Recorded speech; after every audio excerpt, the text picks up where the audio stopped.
அனைவருக்கும் வணக்கம். இந்த பாசிச தாவேக ஆட்சியில் மீண்டும் ஒரு கைது. தொடர்ச்சியாக விஜய் அவர்களை விமர்சனம் பண்ணுறவங்க, இந்த தாவேக அரசை கேள்வி கேட்குறவங்க, விமர்சனம் பண்ணுறவங்க வரிசையாக எல்லாரையும் கைது பண்ணிக்கிட்டு வருது இந்த அரசாங்கம்.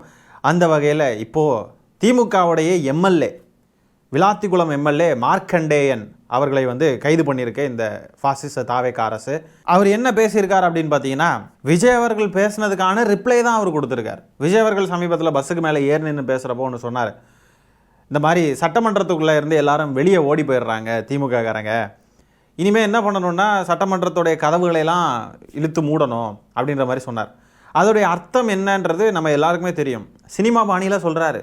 அதாவது இந்த படத்துல எல்லாம் வில்லன்ஸ்லாம் அடி வாங்குறப்போ எந்திரிச்சு ஓடிடுவாங்க, வெளியே ஓடுறப்போ கதவை இழுத்து மூடுங்கடா அப்படின்னு சொல்கிறப்போ அதோடைய அர்த்தம் என்னவாகுது? அந்த ஹீரோ வில்லன் எல்லாம் அந்த ரூமுக்குள்ளே போட்டு அடிக்க போகிறாரு, உள்ளே போட்டு டமால் டுமில்னு அடித்து அப்படியே பறக்க விடுவார் ஹீரோ. அது வெளியே தெரியாமல் இருக்கிறதுக்காக கேமராவை வெளியிலேருந்து அந்த கதவை ஜூம் பண்ணி ஃபோக்கஸ் பண்ணி டொமு டுமு டுமு டொமுன்னு கேட்குற மாதிரி ஒரு இதை செட் பண்ணுவாங்க. அதாவது ஹீரோ உள்ளேருந்து அந்த வில்லன்களெல்லாம் அடிக்க போகிறாராம். அதுதான் நான் மீன் பண்ணுது. கதவையெல்லாம் பூட்ட சொல்லணும் போல் சட்டமன்றத்தில், அப்போ தான் இவங்கெல்லாம் வெளியே ஓடாமல் இருப்பாங்க. இப்படி விஜய் அவர்கள் திமுகவினரை நான் சட்டமன்றத்துக்குள்ளே வச்சு கவனிச்சுக்கிறேன், நான் உள்ள கதவையெல்லாம் பூட்டிக்கிட்டு அதுக்கப்புறம் நடக்கிற சம்பவங்களை பார்ப்போம் அப்படின்னு சொன்னதுக்கு இந்த திமுக எம்எல்ஏ இப்போ சமீபத்தில் ஒரு பொதுக்கூட்டத்தின் போது அவர் பேசியிருக்கார். அவர் என்ன பேசியிருக்காரு அப்படின்றத நீங்கள் பாருங்கள். மானகட்ட தமிழ்நாட்டினுடைய முதலமைச்சர், உன்னை சட்டமன்றத்துக்குள்ள வச்சு பார்த்துக்கிறோம்டா, நாங்க என்ன கோமாளி பையில நினைச்சுக்கிட்டு இருக்கிற, சட்டமன்றத்தை பூட்டுவானா, பூட்டினா உனக்கு எலும்பு இருக்காது, ஒட்டச்சிட்டு தான் உன்னை அனுப்பி விடுவானா, பூட்டி பாரு சட்டமன்றத்தை, யார் ஓடுனது. கடைசியாக கூட அவர் என்ன சொல்றாருன்னா, பூட்டி பாரு சட்டமன்றத்தை, யார் ஓடுனது, திமுக காரங்க வெளியே ஓடுனாங்கன்னு சொல்றாரு விஜய் அவர்கள். இன்னொரு பக்கம் ஓடாமல் இருக்கிறதுக்கு அந்த கதவுகளெல்லாம் மூட வேண்டியது இருக்கும். அப்போ அது மிரட்டும் விதமாக தானே இருக்குது. இப்போ விஜய் அவர்கள் எந்த பாணியில் சொன்னாரோ அதுக்கான பாணியில் தானே ரிப்ளையும் கொடுக்க முடியும். அப்போ விஜய் அவர்கள் பேசுனதுக்கு அவர் மட்டும் கைது கிடையாதான், ஆனால் இவர் கைதான் இப்படி பேசிட்டாருன்ட்டு. கோர்ட்டுக்கு போய் எத்தனை தடவை மண்டையிலேயே கொட்டு வாங்கினாலும் திருந்த மாட்டாங்க போல். இப்போ தான் சமீபத்தில் வினோத் சூர்யா அந்த சகோதரரை கைது பண்ணப்போ அவர் மேலே தேவையில்லாத சம்பந்தமே இல்லாத வழக்குகளை எல்லாம் ஆட் பண்ணியிருந்தாங்க. கலவரத்தை தூண்டினாராம், பொது அமைதிக்கு குந்தகம் விளை வச்சாராம், இரு பிரிவினரிடையே பகைமையை மூட்டினாராம். இந்த மாதிரிலாம் தேவையே இல்லாத பிரிவுகளெல்லாம் வழக்கு பதிவு பண்ணி கோர்ட்டில் நல்லா நங்கு நங்கு நங்கு நங்குன்னு கொட்டு வாங்கிட்டு வந்தாங்க. ஆனால் இன்னும் திருந்தாமல் இதே மாதிரி பேசுகிறவங்க, கேள்வி கேட்குறவங்களெல்லாம் கைது பண்ணுது. இப்போ இவரை கைது பண்ணுறாங்க. இவர் கொலை மிரட்டல் கொடுத்துட்டாராம், சிஎம் விஜய்க்கு கொலை மிரட்டல் கொடுத்தாராம். ஸோ அதனால் கைது பண்ணியிருக்காங்களா? சரி, இவரை கைது பண்ணுறாங்க அப்படின்ற பட்சத்தில் விஜய் அவர்களையும் கைது பண்ணணும்ல. எதிர்கட்சி தலைவர் மற்றும் திமுக எம்எல்ஏக்கள் எல்லாரையும் இவர் கொலை மிரட்டல் விடுக்கும் விதமாக தானே விஜய் அவர்களே பேசியிருக்காரு. சட்டமன்ற கதவுகளெல்லாம் மூடணும் அப்படின்னா அப்போ ஏதாவது நடக்கவும் சான்சஸ் இருக்குது. இவங்க பிளான் பண்ணியிருக்காங்க. விஜய் அவர்கள் ஏதோ பிளான் பண்ணியிருக்காரு. சட்டமன்ற கதவுகளெல்லாம் மூடிட்டு உள்ளே ஏதோ கலவரம் பண்ணணும்னு ஏதோ பிளான் பண்ணியிருக்காங்க போல். அதனால தான் விஜய் அவர்கள் சொல்கிறார் சட்டமன்ற கதவுகளெல்லாம் மூட சொல்லணும் அப்படின்ட்டு. அப்போ அதுக்கு மட்டும் நடவடிக்கை கிடையாதா? இவர் அதுக்கு ரிப்ளை கொடுத்துருக்காரு, உடனே இதுக்கு நடவடிக்கையா? என்னங்க ப்ரோ, வாட் ப்ரோ, யார் எப்படி பேசுகிறாங்களோ அதுக்கேற்ற மாதிரி தானே பதில் தர முடியும். சினிமா டயலாக் பேசுகிறேன்ற பேரில் சினிமாத்தனமாக பேசிக்கிட்டு ஒரு பெரிய ஹீரோ மாதிரி பேசுவார் இவர். திமுக என்னமோ வில்லன் மாதிரி பேசுவார். அப்போ இவருக்கு பதிலடி கொடுக்குறவங்க மட்டும் எப்போவுமே அமைதியாக, நாங்கள் வில்லன் இல்லைங்க, நாங்கள் அப்படி இல்லைங்க, நாங்கள் எந்திரிச்சு ஓடலைங்க, நாங்கள் அங்கே தாங்க இருந்தோம், நீங்கள் பேசுகிறதெல்லாம் சகிக்க முடியாமல் எங்களால் அங்கே இருக்க முடியல, நாங்கள் அதனால தான் போனோம் அப்படின்ட்டு நியாயமாக இருந்து பதில் சொல்லணுமா? அடாவடித்தனமாக பேசுகிறவனுக்கு அடாவடித்தனமான பதில் தான் கொடுக்க முடியும். எல்லா கதவுகளையும் பூட்ட வேண்டியது இருக்கும் போல் சட்டமன்றத்தில் அப்படின்னு விஜய் சொல்கிறாரு. அதுக்கு பதில் எப்படி கொடுக்க முடியும்? இப்படி தான் கொடுக்க முடியும். இதுக்கு நம்ம திமுக தலைவர் ஸ்டாலின் அவர்கள் கடும் கண்டனத்தை தெரிவிச்சிருக்காரு இந்த சம்பவத்திற்கு. தமிழ்நாட்டில் நடக்கிறது சட்டத்தின் ஆட்சியா சாத்தானின் ஆட்சியா அப்படின்ற கேள்வி கேட்டிருக்கார்.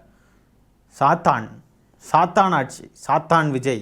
மைதானத்தில் மாத்திரையை அரைச்ச அமைச்சர் மீது நடவடிக்கை இல்லை, சொந்த கட்சி பெண் உறுப்பினரின் கூட்டு பாலியல் வன்கொடுமைக்குமே நடவடிக்கை எடுக்க வக்கற்ற தாவேக அரசு, அரசியல் விமர்சனங்களுக்கு மட்டும் அலறி துடித்து கைது செய்வது ஏன் அப்படின்னு சொல்லி கேள்வி எழுப்பியிருக்காரு திமுக தலைவர் ஸ்டாலின் அவர்கள்.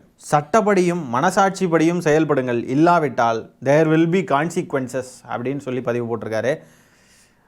ஒரே ஒரு கைது கரூரில், பல பேருடைய உயிரை எடுத்தவன்லாம் இன்றைக்கி சுதந்திரமாக நடமாடுறான். குற்றவாளிகள் நிம்மதியாக நடமாடும் இந்த நாட்டில் பேசுகிறவங்கெல்லாம் கைது செய்யப்படுறாங்க. ரொம்ப கஷ்டங்க. திமுக தலைவர் ஸ்டாலின் அவர்கள் இப்படி அதிரடியாக பதில் கொடுப்பது, இப்படி செயல்படுறது தான் நல்லா இருக்கு. இந்த ஆட்சிக்கும், இந்த முட்டாள் முதலமைச்சர் விஜய்க்கும், இந்த கேடுகட்ட சோஃபா மாடல் ஆட்சிக்கும் இப்படியெல்லாம் பதிலடி கொடுத்து இப்படியெல்லாம் விமர்சனங்கள் வச்சாதான் இது சரிப்பட்டு வரும். ஏன்னா பேசுகிறவங்கெல்லாம் கைது, அவங்க மட்டும் என்னன்னாலும் பேசுவாங்க.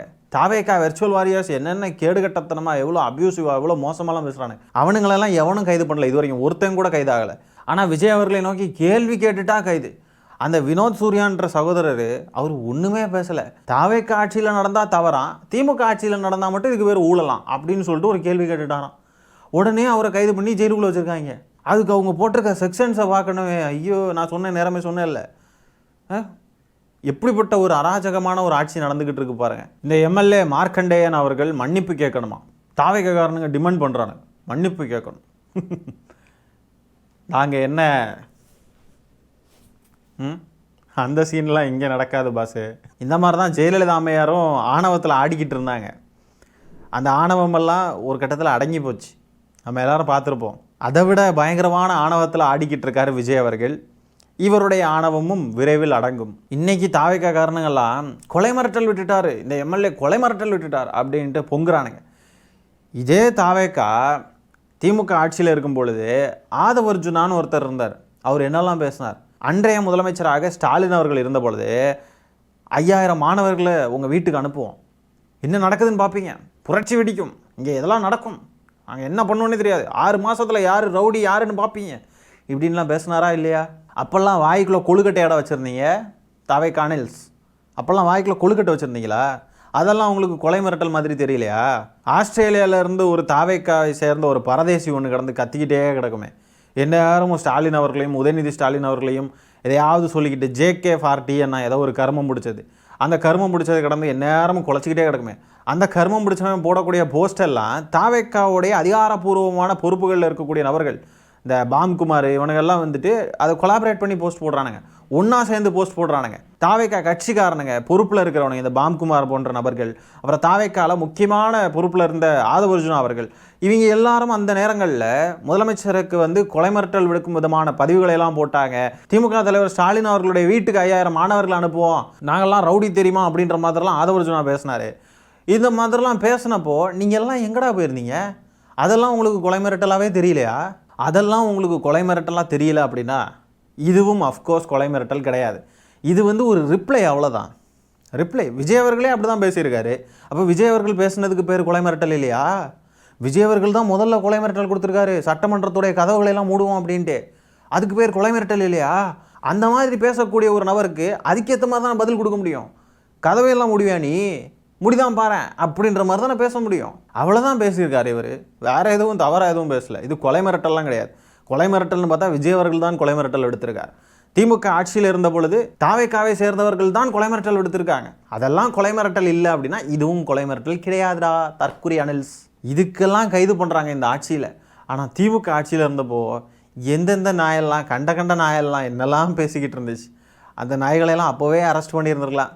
நான் நாயின்னு யாரெல்லாம் சொல்கிறேனோ, நீங்கள் உங்கள் மனசுக்குள்ளே என்னெல்லாம் தோணுதோ, யாரெல்லாம் தோன்றாங்களோ அவங்களையெல்லாம் வச்சு பொருத்திக்கோங்க. அது யாராக வேணா இருக்கலாம் சார், அது இவங்களாக இருக்கலாம், அவராக இருக்கலாம், அவங்களாக கூட இருக்கலாம், யாராக வேணா இருக்கலாம். அவதூறு அப்படின்ற வார்த்தைக்கு அர்த்தத்தை தேடுனா தாவேக்காவுடைய ரசிகவரி கூட்டம் தான் அதுக்கான அர்த்தமே. அவங்க அகராதியில் முழுக்க அவதூறு மட்டும்தான் நிரம்பி இருக்கு. இப்படி இருக்கையில் தாவேக்காரங்களையும் யாரையாவது கைது பண்ணியிருக்கணும்ல. இந்த ஆட்சி மக்களுக்கான ஆட்சி, நேர்மையான ஆட்சி, தூய்மையான ஆட்சி அப்படின்னா அந்த தூய சக்தி என்ன பண்ணியிருக்கணும்? தாவேக்காரங்களை கைது பண்ணியிருக்கணும்ல. முதல்ல பேசுகிறாங்க, தப்பாக பேசுகிறாங்க, ஸ்டாலின் அவர்களை பேசுகிறாங்கன்னா ஒரு முன்னாள் முதலமைச்சரே இப்படி பேசுகிறாங்க, இது தவறு, இப்படிலாம் பேசக்கூடாது அப்படின்ட்டு தாவேக்காரங்களை கைது பண்ணியிருக்கணும்ல. தாவேக்காரங்களுக்கு மட்டும் அது என்ன விதிவிலக்கு? எத்தனையோ புகார்கள், எத்தனையோ இது நம்மளாம் ட்ரை பண்ணியாச்சு. ஆனால் தாவேக்காரங்களை மட்டும் கைது பண்ண மாட்டேங்குது இந்த காவல்துறை. இது இப்போ மட்டும் இல்லை, திமுக ஆட்சி காலத்திலே கைது பண்ணல. ஏன்னா திமுக ஆட்சி காலத்தில் இந்த மாதிரி மேலிடத்து அழுத்தம்லாம் கிடையாது, மேலிடத்துல இதெல்லாம் கண்டுக்கலை, அதுதான் பிரச்சனை. அப்போவே திமுகவுடைய மேலிடம் இதையெல்லாம் கண்காணித்து இவனுங்களெல்லாம் நொறுக்கி விட்டுருந்தா அன்னைக்கே எல்லாரும் திருந்திருப்பானுங்க. இன்றைக்கி தாவேக்கா ஆட்சிக்கு வந்துருக்கவே முடியாது. இன்றைக்கி இவனுங்க கையில் ஆட்சியை வச்சுக்கிட்டு மேலிடத்துலேருந்து ப்ரெஷர் காவல்துறைக்கு, காவல்துறையும் எல்லாரையும் கைது பண்ணிக்கிட்டு இருக்காங்க. நேர்மையான ஒரு அரசு அப்படின்னு சொன்னால் எல்லாரையும் கைது பண்ணணும்ல. எவனெல்லாம் தவறாக பேசுகிறானோ, யாரெல்லாம் என்னென்ன மோசமாக பேசுகிறாங்களோ எல்லாரையும் கைது பண்ணணும்ல. இவ்வளோ ஆணவம்லாம் ஆகாது. சிஎம்க்கு காலம் மாறும், காட்சிகளும் மாறும், எல்லாமே மாறும். மாறுற நேரம் என்ன பண்ண போகிறாங்களோ தெரியல. நாடாளுமன்றத்தில் ஒரு தரமான சம்பவம் ஒன்று இருக்குது. திமுகவுடைய முடிவு என்ன அப்படின்னு எல்லாரும் வெயிட் பண்ணிக்கிட்டு இருக்கிறாங்க. நாடே அதை தான் உற்று நோக்கிக்கிட்டு இருக்கு.